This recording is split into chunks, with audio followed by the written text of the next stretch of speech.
আগে এদের লক্ষ্য উদ্দেশ্যটাকে একটু তোমাকে ইতিহাস জানতে হবে, ইতিহাস পড়তে হবে।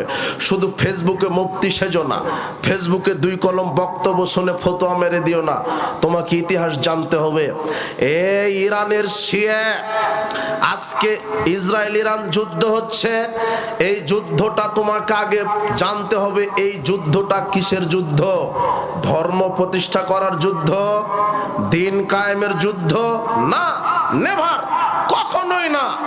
ইসরায়েল ইরান দুজনেই যুদ্ধ চালিয়েছে এই উপমহাদেশে তাদের আধিপত্য রাজ কায়েম করার জন্য যুদ্ধ তাদের। ও বলছে যে আমি খাবো, এ বলছে আমি খাবো, দিন প্রতিষ্ঠার জন্য যুদ্ধ নয়। এই ইরানের শিয়া, সঠিক তথ্য আপনাকে জানতে হবে। এই উপমহাদেশে তারা আধিপত্য কায়েম করতে চায়, এই কথাটা বলে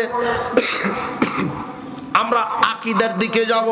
তাদের আকীদা কত খারাপ, কত জঘন্য। আগে এই কথাটা বলি, কোন কথা? সেটা হলো যে ইরান চায় যে উপমহাদেশে, ইরান চায় যে উপমহাদেশে তাদের ওই আধিপত্য কায়েম করবে, যে কোনো মূল্যে, যে কোনো মূল্যে তাদের আধিপত্য কায়েম করতে চায়। ইতিহাস দেখো, তারা আধিপত্য কায়েম করবে বলে প্রথমে হামলা করেছিল সিরিয়ায়। সিরিয়াকে ধ্বংস করেছে কে? জাতিকে ইতিহাস জানতে বলে গেলাম।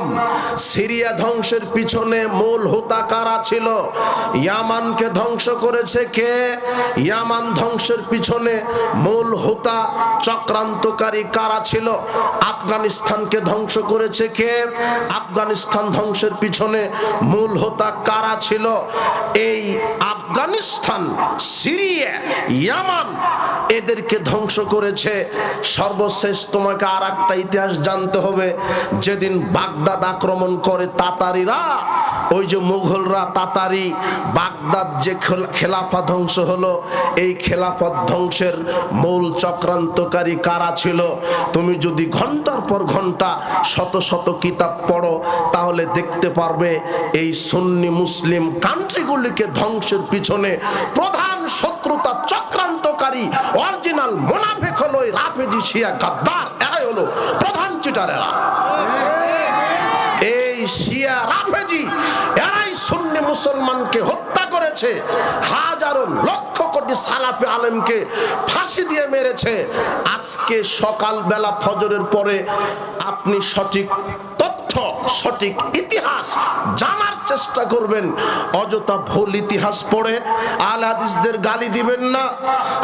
আপনি তদন্ত করেন, দেখেন এখানে তারা ইরাক, তারা সিরিয়া, ইয়ামান, আফগানিস্তান, বাগদাদ ধ্বংস করেছে। এখন তারা আস্তে আস্তে ঢুকতে চাচ্ছে সৌদি আরবকে কিভাবে আয়ত্তে নিয়ে আসবে। সৌদি আরবকে নিতে পারলেই পাকিস্তান আর বাংলাদেশকে তারা পেশাব করে উড়িয়ে দিবে।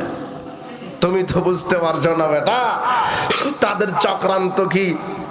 সৌদি আরবকে তারা নিতে চাচ্ছে।